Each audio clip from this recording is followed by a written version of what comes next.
The print में आपका स्वागत है। पंजाब और यूपी चुनावों से लेकर हरिद्वार की धर्म संसद तक पिछले कुछ दिनों में हुए देश और दुनिया से जुड़े मुद्दों पर सवालों और जवाबों का सिलसिला एक बार फिर शुरू करते हैं हेडलाइंस के पीछे शेखर के साथ। मैं अपूर्वा मंधानी और मेरे साथ है हमारे editor in chief Shekhar Gupta. स्वागत है आपका शेखर। धन्यवाद अपूर्वा। जैसा कि आप जानते हैं, शो पर आप हमें अपने सवाल भेजते हैं और उन सवालों का जवाब देते हैं शेखर। तो अब शो शुरू करते हैं। शेखर, सबसे पहला जो सवाल आ रहा है वो है शोभित कौल का, जो कि हमारे यूट्यूब के मेंबर हैं। वो पूछ रहे हैं और अगर आप नहीं है तो फटाफट बन जाइए, उसके बहुत बेनिफिट्स और इतना पैसा भी खर्च नहीं होता। एक फिल्म देखते ना मल्टीप्लेक्स में, उससे आधे से भी कम होता है। बिल्कुल, और आपके सवालों को मैं प्रायोरिटी बेसिस पे देखकर शेखर से पूछती हूँ। शेखर, शोभित कौल पूछ रहे हैं कि पंजाब में खलबली क्यों मची हुई है? क्या आईएसआई कश्मीर को फिलहाल ठंडे बस्ते में डालकर पंजाब में विद्रोह कर रही है? देखिए, आईएसआई कभी कश्मीर को ठंडे बस्ते में नहीं डालेगी। आईएसआई और पाकिस्तान हमेशा एक बिग पिक्चर देखते हैं। और बिग पिक्चर क्या है? बिग पिक्चर ये है कि जब तक पंजाब में शांति है और जब तक पंजाब में संतुलन बना हुआ है, तब तक भारत वो कश्मीर में हमारे ऊपर कुछ भी फेंके हम उसका मुकाबला कर सकते हैं। लेकिन अगर पंजाब अशांत हो जाता है तो कश्मीर को संभालना उस हद तक मुश्किल हो जाता है, क्योंकि सारा रास्ता तो कश्मीर का पंजाब से ही जाता है। हमारी सेना, हमारी इंटेलिजेंस, हमारी पुलिस, ये सब लोग हैं, ये सब में बहुत हमारे पंजाबी लोग हैं। तो पाकिस्तान ने जो पहले भी कोशिश की थी, आप देखें कि जब 89 के आसपास जब बहुत बड़ा था पंजाब में भी और कश्मीर में भी, वो एक साथ किया था, क्योंकि उनको लगता है कि ये जैसे हम चिकन स्नैक की बात करते हैं, वो चिकन स्नैक की हम बात करते हैं नॉर्थ ईस्ट में जो सिलीगुड़ी कॉरिडोर है, पर ऐसा ही एक चिकन स्नैक उत्तर में भी है जो पठानकोट और गुरदासपुर के साथ बहुत नैरो एक प्लेन्स का रास्ता है जहाँ से हाईवे जाता है जो कश्मीर में जाता है। उसके पीछे पहाड़ है, ठीक है, अब कुछ और ऑल्टरनेटिव भी बन गए हैं, लेकिन मेन वही है। वहाँ से भारत की एक और वो चिकन स्नैक की तरह एक सिचुएशन है। तो उनको लगता है कि टूटी जो है कश्मीर की वो पंजाब में है। तो वो जब मौका लगता है तो दोनों में एक साथ कोशिश करते हैं। एक तो ये बात है। दूसरी बात ये कि पंजाब में जिसे कहते हैं परफेक्ट स्टॉर्म, अब इंग्लिश में परफेक्ट स्टॉर्म अच्छी बात नहीं होती। परफेक्ट स्टॉर्म है बड़ा खूबसूरत तूफान, ऐसे नहीं होता। परफेक्ट स्टॉर्म का मतलब है जो भी गड़बड़ होनी है वो हो गई और सबसे घटिया तरीके का तूफान अब आएगा, मतलब सबसे भयंकर तूफान आएगा। तो पंजाब में एक परफेक्ट स्टॉर्म बन रहा है इस टाइम। उसमें सबसे बड़ी बात पंजाब में क्या होती है? पंजाब का इतिहास देखें कि जब पंजाब में कमज़ोर सरकार होती है और केंद्र में बहुत सशक्त सरकार होती है, तब पंजाब में समस्या पैदा होती है। अब पंजाब में वही है, क्योंकि कांग्रेस की सरकार है, चन्नी सरकार है। अब ये कहना कि नहीं जी वो अमरिंदर सरकार से तो मजबूत है, मुझे नहीं पता कैसे है कैसे नहीं है, लेकिन सवाल ये है कि अब बाहर खड़े होके उसी सरकार में जो उनकी पार्टी के चीफ हैं नवजोत सिंह सिद्धू, वो उन्हीं के कपड़े रोज़ उतार रहे हैं। तो वो तो फिर सरकार के कोई, जिसको इकबाल कहते हैं, सरकार का इकबाल तो रहा ही नहीं, क्योंकि वो सरकार आई, मुख्यमंत्री आया, मुख्यमंत्री की पावर क्या होती है? उसने अपने डीजीपी लगाया, पुलिस का हेड, उसने अपना अटॉर्नी जनरल लगाया, एडवोकेट जनरल, ऊपर से आए नवजोत सिंह सिद्धू, दोनों को कुछ उल्टा सीधा बुरा भला कह के गाली गलौज करके दोनों को निकलवा दिया। तो अब मुख्यमंत्री की आपकी क्या इज्जत बची? तो वहाँ पे वीक सरकार है। दिल्ली में मोदी सरकार है, बहुमत के साथ है और एक स्ट्रॉन्ग सरकार है, क्योंकि पंजाब में हमेशा एक एंटी दिल्ली सेंटिमेंट होता है। एंटी दिल्ली ये नहीं कि दिल्ली शहर पसंद नहीं है, दिल्ली शहर तो पंजाबियों का ही हो गया था बहुत दिनों तक, लेकिन ये है कि दिल्ली में जो दिल्ली दरबार है वो हमारे को डोमिनेट ना करे। यही बात भारत के बहुत राज्यों में, तमिलनाडु में भी बहुत थी, लेकिन पंजाब में ये बहुत ज़्यादा है। तो जब भी आप देखें, पहले भी जब दंगा हुआ था पंजाब में, तब पंजाब में कमज़ोर सरकारें थी, दरबारा सिंह की सरकार थी, थोड़े दिन बरनाला की आई, बीच में कई स्पेल वहाँ पे राष्ट्रपति शासन के रहे, और दिल्ली में इंदिरा गांधी की सरकार थी, और उसके बाद राजीव गांधी की 413 सीट लेके सरकार थी। तो ऐसी कई चीज़ें अभी पंजाब में पैदा हो गई। और दूसरी बात यह है कि पंजाब में जो नए डेरे आ गए हैं, ये डेरे, इनके जो डेरों के चीफ हैं, कोई अपने आप को गुरु नहीं कह सकता है, क्योंकि गुरु तो सिखों में सिर्फ 10 हुए हैं, क्योंकि 10वें जो गुरु थे गुरु गोबिंद सिंह, तो उन्होंने कहा मेरे बाद गुरु मानियो ग्रंथ। तो ये मैं जो बुक छोड़ के जा रहा हूँ, गुरु ग्रंथ साहिब, ये गुरु है और उसी को मानते हैं, उसको लिविंग गुरु मानते हैं। तो जो भी अब ऐसे सेक्ट खड़े होते हैं, डेरे खड़े होते हैं, उनका जो चीफ होता है वो अपने को एक तरह गुस्से गुरु की तरह दिखाना शुरू करता है, ये लगता है कि कर रहा है, तो उससे बहुत रोष हो जाता है। तो पहले वाला भी जो पिछला जो फेज शुरू हुआ था टेररिज्म का पंजाब में, वो 1978 से शुरू हुआ था। 1978 में बैसाखी के दिन, तब सेक्ट था निरंकारी सेक्ट, तो उनका एक समागम हो रहा था। और निरंकारियों का भी जो फाउंडर थे 1951 में, उन्होंने कह दिया था मैं गुरु की तरह ही हूँ। और उन्होंने अपनी बुक को सामने रख के, फिर उनके जो नंबर 2 जो उनके सक्सेसर आए, जो उनके उत्तराधिकारी आए, उन्होंने भी कुछ ऐसा किया। तो उनका समागम था, उस पर संत भिंडरावाला, उसको कोई नहीं जानता था उस टाइम। उसके लोग वहाँ पे प्रोटेस्ट करने गए। अब प्रोटेस्ट करने भी गए तो फूलों के हार लेके तो नहीं गए। तो वहाँ गए तो जो निरंकारी समागम के प्रोटेक्शन टीम थी, उन्होंने फायर किया और उसमें 13-14 लोग मर गए। उससे दंगा शुरू हुआ और उसके बाद वो जो निरंकारी चीफ थे, उनकी हत्या भी हुई और बहुत निरंकारी नेताओं की और निरंकारी कार्यकर्ताओं की भी हत्या हुई उसके बाद में। तो एक बड़ा भयावह फेज शुरू हुआ था। अब जो है, जैसे राम रहीम है, हालांकि वो जेल में है, और भी कुछ सेक्ट हैं, तो सिखों में थोड़ी इनसिक्योरिटी होती है और थोड़ी रोष होता है कि लोग अपने आप को सिख की तरह बना के हमारे धर्म से लोग ले जा रहे हैं। तो ये सारी चीज़ें मिला के एक तरह का, जिसको मैं कह रहा हूँ कि परफेक्ट स्टॉर्म बन रहा है पंजाब में। इसको बहुत ध्यान से संभालने की ज़रूरत है। पंजाब से ही जुड़ा दूसरा सवाल आ रहा है निखिल फतनानी का, जो पूछ रहे हैं कि क्या कांग्रेस अभी भी पंजाब में प्रमुख दावेदार है या अमरिंदर सिंह, बीजेपी और अकाली का फॉर्मूला उन्हें हरा देगा? देखिए, अभी मैं दूर से खड़ा होकर जो कुछ अटकने लगाता रहूं तो वो उचित नहीं होगा। लेकिन अभी मुझे लगता नहीं कि अमरिंदर, पहली बात तो ये नहीं हमें पता कि अमरिंदर, बीजेपी और अकाली दल साथ आएंगे, क्योंकि अकाली दल इस समय बहुत ही ज़्यादा अलग थलग पड़ गया है। वो भी सोच रहा है कि हम क्या करें। आ भी सकते हैं पर अभी कुछ पता नहीं है। और सच बात ये, आप मुझसे पूछें, राष्ट्रहित में अगर बीजेपी और अकाली फिर से साथ आ जाएं तो वो पंजाब के लिए अच्छा है। क्योंकि भिंडरावाले या जिसने भी जब शुरू किया था, क्या शुरू किया था कि हिंदू और सिखों के बीच में टेंशन हो जाए और हिंदू और सिख दुश्मन हो जाए। 84 के दंगे भी जो दिल्ली में हुए, वो यही देखा गया ना कि जी हिंदुओं ने गुस्से में आके, रोष में आके सिखों को मारा, और हुआ भी वो। तो वो जो लोग विघटनकारी ताकतें हैं या जो भारत के तोड़ो भारत ताकतें हैं, टुकड़े टुकड़े असली ताकतें हैं, नारे वाली नहीं, उनको ये बात चाहिए कि सिख और हिंदू में टेंशन रहे। लेकिन अगर मेन सिख पार्टी अकाली दल और मेन हिंदू पार्टी जो बीजेपी, जब वो साथ आती है तो उससे पंजाब में एक कामिंग इफेक्ट होता है। तो आ जाए तो अच्छा है, लेकिन अभी हम कह नहीं सकते। तो अभी मैं कहूँगा पंजाब में बहुत अनसर्टेनिटी है, किसी को पता नहीं क्या होगा। लेकिन कांग्रेस, अगर अभी मैं नंबर बोलूँ कि कौन 1, 2, 3, तो मैं कहूँगा कुछ कांग्रेस और आम आदमी पार्टी करीब 1 और 2 रहेंगे। और तीसरा ग्रुप रहेगा, मुझे लगता है कि ये जैसे अभी लग रहा है, हो सकता है अकाली रहें। अभी मुझे नहीं लग रहा कि बीजेपी और अमरिंदर बहुत ज़्यादा सीटें अपने आप में ले पाएंगे। लेकिन अगर अकाली दल भी वहाँ मिल गया तो फिर वो एक फॉर्मिडेबल ग्रुप हो जाएगा।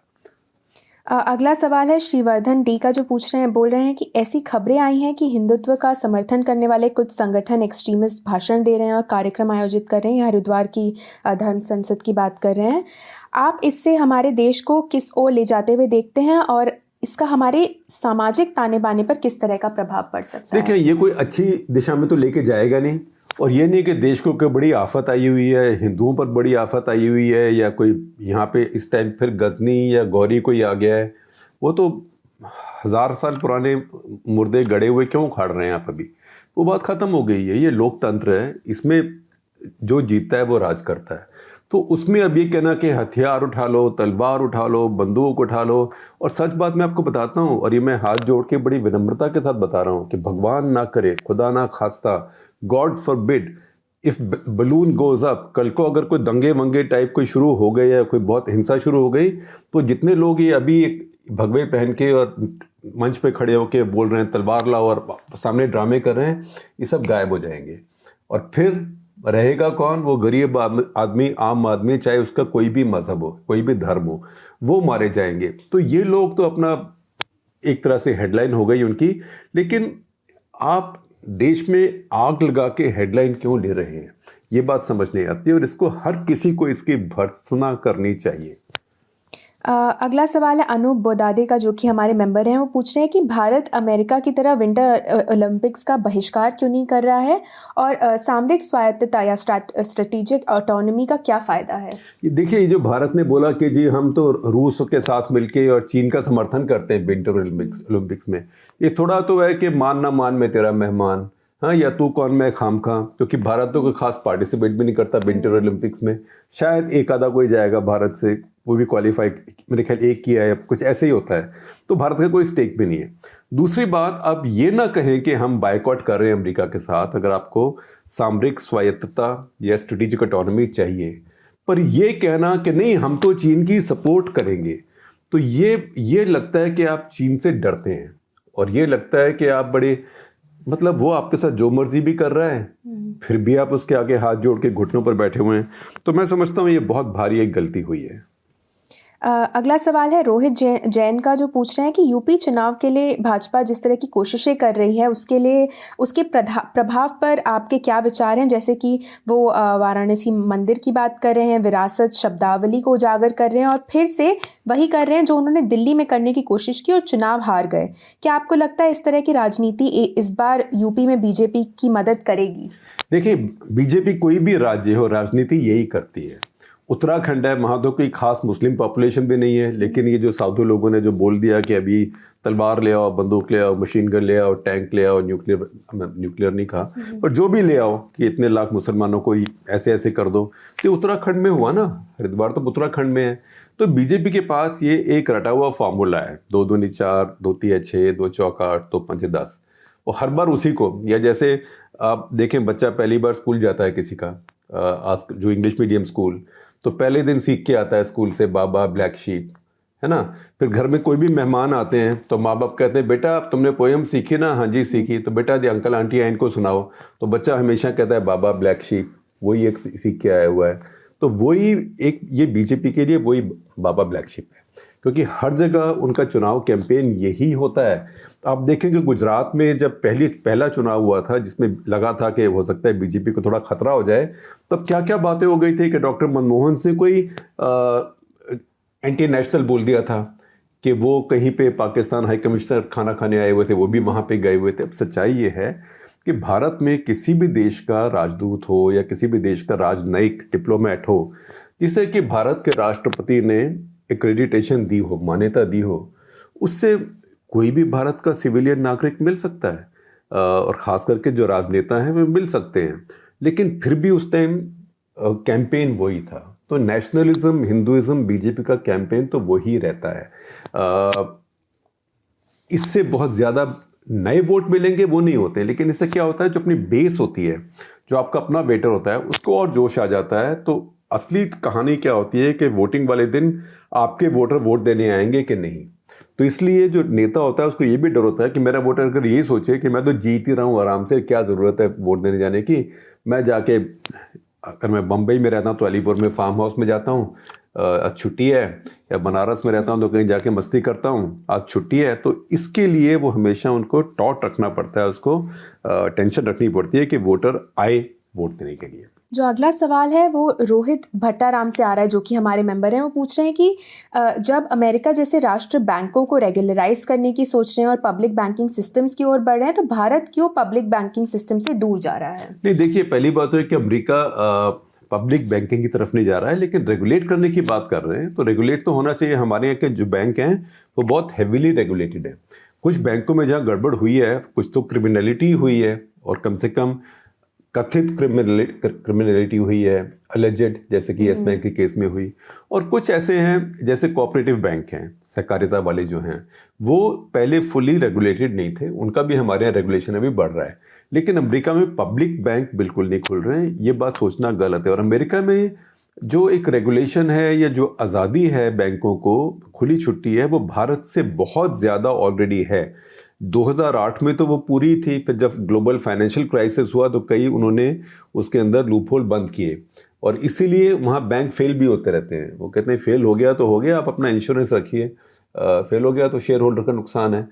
तो अभी वहाँ भी लेफ्ट और राइट की जो वहाँ डिबेट है वो यही है। जो राइट है वो कहता है नहीं, जो पहले था वैसे लेके जाओ, सब खुली छुट्टी रखो। जो लेफ्ट है अमेरिका में, जिसको लेफ्ट कहते हैं, जो प्रोग्रेसिव्स भी कहते हैं, वो चाहते हैं कि इनका रेगुलेशन ज़्यादा हो, लेकिन सरकार वहाँ बैंक नहीं चलाने वाली है। जो अगला सवाल है वो आ रहा है AB 9211 से। वो पूछ रहे हैं कि दोनों सदनों के कई सत्र इस बार बाधित हुए हैं और ऑर्डर में नहीं रहे हैं पिछले कुछ बार से भी। अब सरकार और विपक्ष दोनों के अपने अपने कारण हैं इसके लिए। क्या आपको लगता है कि पार्लियामेंट्री रिफॉर्म्स की इस समय हमें आवश्यकता है ताकि सांसदों को बिलों पर वोट करने की अधिक स्वतंत्रता मिल सके, ताकि उन्हें ज़बरदस्ती पार्टी के साथ न जाना पड़े? क्या इससे आपको लगता है लोकतंत्र बढ़ेगा या रिफॉर्म्स के लिए ये हानिकारक होगा? देखिए, आपने दो अलग सवाल पूछे। एक तो आपने ये पूछा है कि सत्र कैसे चला और कैसे चलना चाहिए, और दूसरा आपने पूछा रिफॉर्म। तो रिफॉर्म दो तरह के हैं, इसलिए मैं कह रहा हूँ आपने दो सवाल पूछे। दूसरा सवाल आपका ये है कि पार्टियां, जो उनको विप मिलता है पार्टी से, आदेश मिलता है कि यहाँ वोट कीजिए, उससे बाध्य हो या ना हो। क्योंकि आज का जो कानून है उसमें अगर आप अपनी पार्टी के विप का पालन ना करें तो आप एंटी डिफेक्शन लॉ में आते हैं, आप निकल जाते हैं। तो इसलिए कोई उसको डिफाई कर नहीं पाता है। तो पहली बात तो यह है कि सदन चलाने की जिम्मेवारी हमेशा सरकार की होती है, सत्ता पक्ष की होती है। सदन चलाने की जिम्मेवारी कभी भी अपोजिशन की नहीं होती, विपक्ष की नहीं होती। तो अगर सदन चलाना है तो सत्ता पक्ष को भी सोचना पड़ता है कि क्या चीज़ें ऐसी हैं जिनसे प्रोवोकेट, ठीक है, कभी एडजर्नमेंट हो जाएगा, कभी तू मैं हो जाएगी, कभी थोड़ी जुतम पेचार भी हो जाएगी, लेकिन 6 घंटे हो एक सेशन में, 1.5 दिन हो, 1 दिन हो, 2 दिन हो, पर सारा सेशन वाइप आउट ना हो, तो ये सरकार के ऊपर है। तो उसमें इस सरकार ने, अब सत्ता पक्षी है, शुरू में ही जब 12 सदस्यों को राज्यसभा के उनको डिस्क्वालीफाई कर दिया, तो उससे एकदम वो आग लग गई कि उसके बाद एक सदन चलने वाला नहीं था। एक तो वो हुआ। दूसरी बात ये जो विप वाली है, वो बात से मैं आपका बहुत अच्छा सवाल है और बहुत समझदार सवाल है, और मैंने इसके बारे में एक नेशनल इंटरेस्ट आर्टिकल भी लिखा था करीब 4-4.5 साल पहले, कि ये पुरानी बात थी कि आप पार्टी विप जहाँ कहे वहाँ वोट करो। अगर वहाँ वोट करो तो एमपी की अपनी तो औकात ही कोई नहीं रही। एमपी को जो पार्टी कहेगी वो करेगी। अब देखिए कि हमारे देश में एक बड़ी इंटरेस्टिंग, दिलचस्प बात है कि आप जब पार्लियामेंट में वोट देते हैं तब तो आप पार्टी विप से जाते हैं, तो आपको पता है कि जो भी होगा, जो पार्टी कहेगी आप वोट देंगे।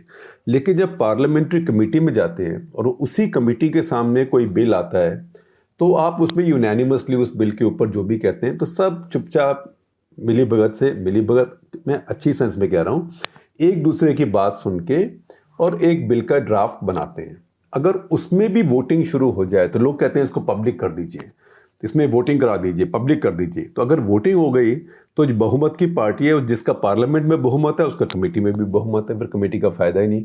और दूसरी बात, अगर उसको आपने ओपन कर दिया सबको, हालांकि आइडियली ओपन होना चाहिए, जैसे अमेरिका में, ब्रिटेन में, अच्छी डेमोक्रेसी सारी दुनिया में ओपन होता है। भारत में इसीलिए ओपन, हम जैसे लोग भी आइडियलिज्म में भी उसको समर्थन नहीं करते कि अगर ओपन हो गया तो हर किसी के ऊपर फिर मजबूरी हो जाएगी कि जो मेरे पार्टी का व्यू है मैं वही बोलूं। फिर तो जो सरकार चाहेगी, जिसका बहुमत होगा, जो बिल चाहेगी वही पास हो जाएगा।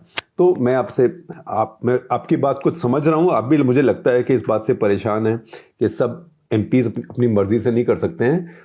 तो ये इसमें एंटी डिफेक्शन लॉ में अब थोड़ा सुधार होना चाहिए। अमेरिका में आप देखिए मैंचिन, चक शूमर का जो चल रहा है अभी, जो बिल बैक बेटर जो स्कीम है बाइडेन की, तो उसका समस्या हो रही है उसके अंदर, क्योंकि उसको चाहिए रिपब्लिकन्स के वोट भी।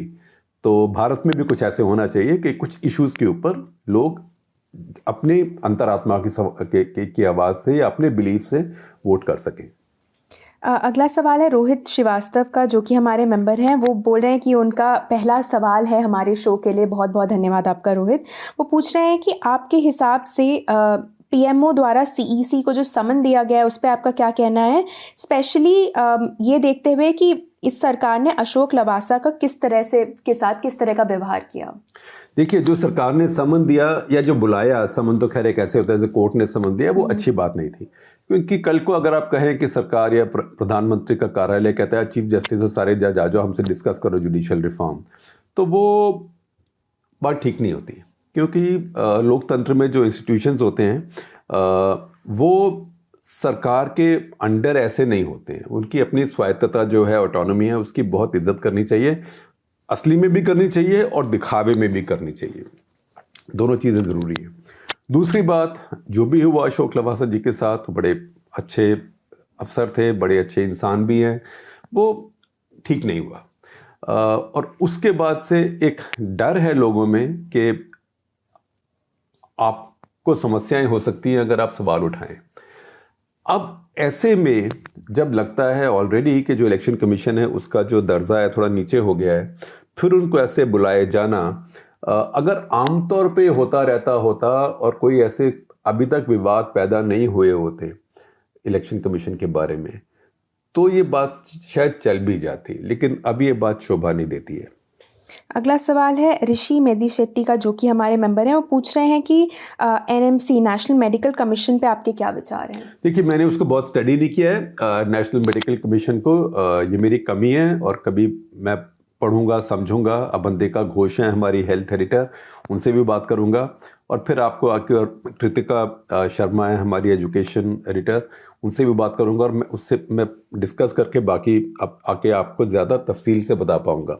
लेकिन ये सच्ची बात है कि भारत में जो मेडिकल एजुकेशन है वो बहुत बहुत ज़्यादा, उसमें अलग अलग स्तर हैं। जैसे एक जगह तो all India institute medical sciences है, ऐसे आपको ये प्राइवेट में भी कोई जगह होंगी जो बहुत बेहतर होंगी, बहुत ज़बरदस्त होंगी, और ऐसे ही फ्लाई बाय नाइट दुकानें भी खुल गई हैं। मैं यही नहीं पता कौन पढ़ा रहा है, कौन पेशेंट है, कहाँ क्या हो रहा है। लेकिन जब डॉक्टर डिग्री लेके आता है, कहीं भी नौकरी मिलती है, तो आप सोचते हैं इसके पास MBBS है, इसके पास MD है, तो उसके बाद कौन देखे कि कहाँ से मिली, और मिली तो वो किस तरीके से मिली। तो ये एक उसमें थोड़ा सा क्वालिटी कंट्रोल लाना मेडिकल एजुकेशन में बहुत ज़रूरी है। उसके साथ साथ मेडिकल एजुकेशन बढ़ाना बहुत ज़रूरी है। हमारे देश में बहुत कम मेडिकल एजुकेशन इस समय उपलब्ध है, इसीलिए डॉक्टरों की बहुत कमी है। जो अगला सवाल है हमारे पास, वो यू बेर से आ रहा है, जो पूछ रहे हैं कि लद्दाख के लिए संवैधानिक सुरक्षा और राज्य का दर्जा देने की मांग कर रहे लद्दाख के लोगों के संबंध में राहुल गांधी ने जो एडजर्नमेंट प्रस्ताव रखा, उस पर आपकी क्या राय है? देखिए, 2.5 साल हो गया कश्मीर में जो बदलाव किए गए, तब हमने भी उसका स्वागत किया था। लेकिन उसमें ये स्क्रिप्ट नहीं थी कि 2.5 साल तक आप फैसला नहीं कर पाएंगे कि ये राज्य एक था बड़ा, इसका क्या बनेगा। तो हमने केंद्र शासित प्रदेश दोनों को बना दिया। अब हम चुनाव की बात कर रहे हैं, डिलिमिटेशन की बात कर रहे हैं, तो इसको भी चलाएंगे तो जम्मू और कश्मीर का भी अभी चुनाव होते होते इस समय लग जाएगा, और उसके बाद कब उनका राज्य का दर्जा फिर से बहाल होगा। और इसी तरह से लद्दाख, चाहे वो हिस्सा था जम्मू कश्मीर का, लेकिन एक राज्य का हिस्सा था, तो वहाँ भी अब लोगों को लगता है कि हमारा स्वायत्त प्रशासन थोड़ा होना चाहिए, और ये एक लेजिटिमेट डिमांड है। तो मैं कहूँगा कि इस पे पार्लियामेंट में डिस्कशन भी होना चाहिए, और जल्दी से जल्दी, ये सिर्फ दिल्ली से आप 2 सिविल सर्वेंट भेज के ये स्टेट्स को बहुत दिन नहीं चला सकते हैं, अच्छी बात नहीं है। क्योंकि उसमें जो, मैं ये नहीं कहता कि अफसर अच्छे नहीं होते, अफसर बहुत बढ़िया होते हैं, बहुत काम करते हैं, लेकिन अफसरों को इतना पब्लिक कॉन्टैक्ट नहीं हो सकता जितना कि राजनेताओं का होता है। आशीष नाते पूछ रहे हैं कि आप प्लीज़ नए आधार और वोटर ID को लिंक करने पर बिल पे थोड़ी बता सकते हैं उन्हें। देखिए, इसको 2 तरीके से देख सकते हैं। एक तो ये कि क्या ये सुधार है कि नहीं। सुधार इसमें इसलिए माना जाएगा कि कोई इंसान, जैसे मान लीजिए कोई मुंगेर में रहता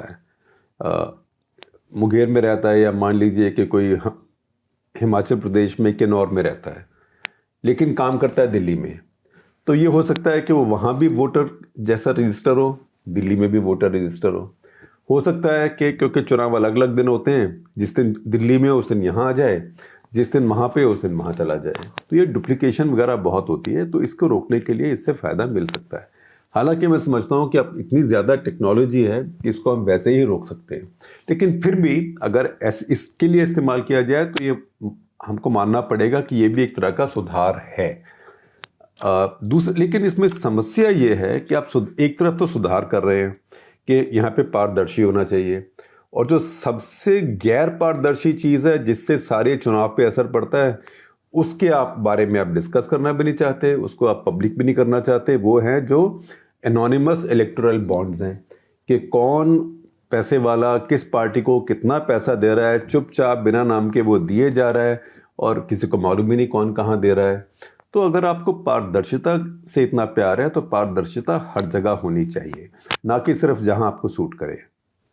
अगला सवाल है विपुल कुमार का, जो आपसे पूछ रहे हैं कि आप अगले 5-10 सालों में आम आदमी पार्टी को किस तरह से देखते हैं? कि आपको लगता है कि उनके पास अगले 10-15 सालों में भारत की दूसरी सबसे बड़ी पार्टी बनने की क्षमता है?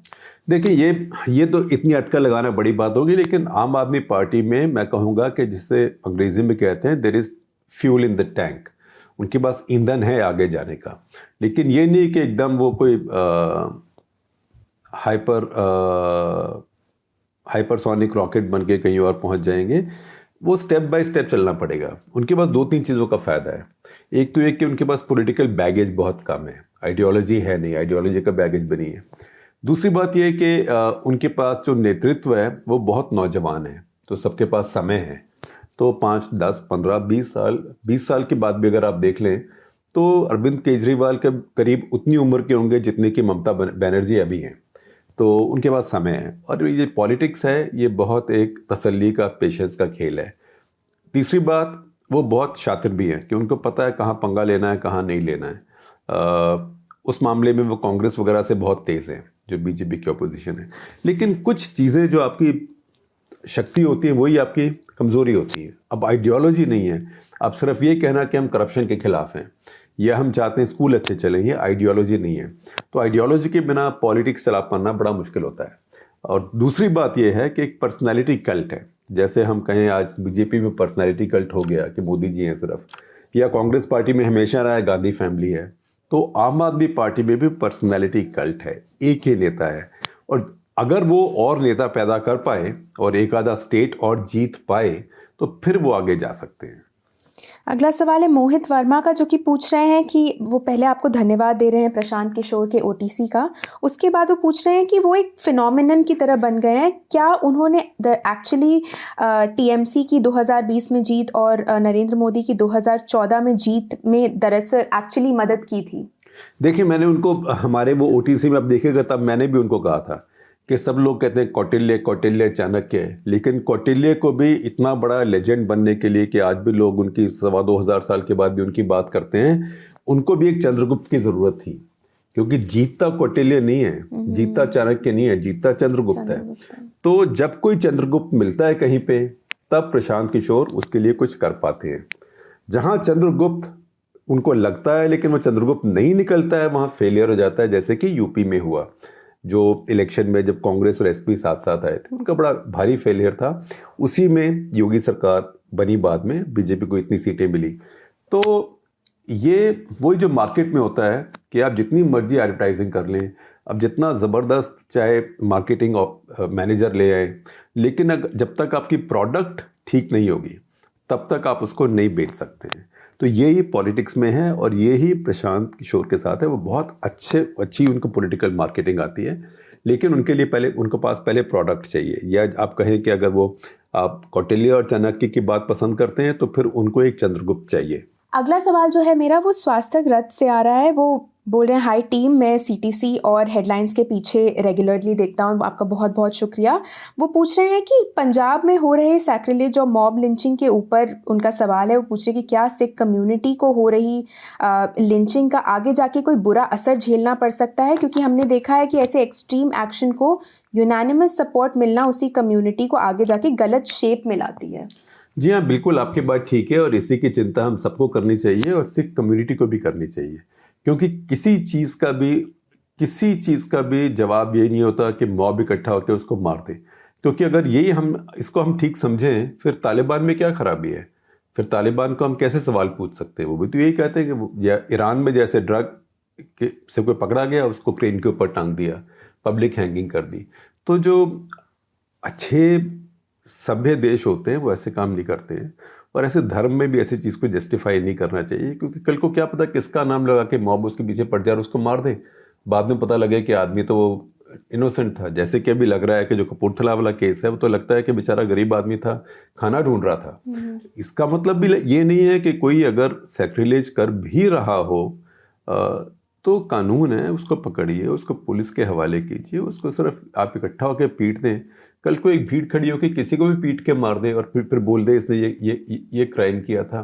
तो इन सब बातों को बंद करने के लिए ही आप देखें कि कौटिल्य से लेके और अंबेडकर तक लोग लगे रहे कि constitutional system of the laws, principle, अर्थशास्त्र भी तो यही था। तो कि गवर्नेंस कैसे करें, तो सब में कानून को अपने हाथ में लेना सिर्फ इसलिए कि अब बहुत सारे लोग हैं, ये बहुत खतरनाक बात है। चलिए, इसी के साथ हमारा आज का शो यहीं खत्म होता है। आशा करती हूँ आप सभी अपना ध्यान रख रहे हैं, मास्क पहन रहे हैं और हम आपसे मिलेंगे अगले संडे। आपका बहुत बहुत धन्यवाद।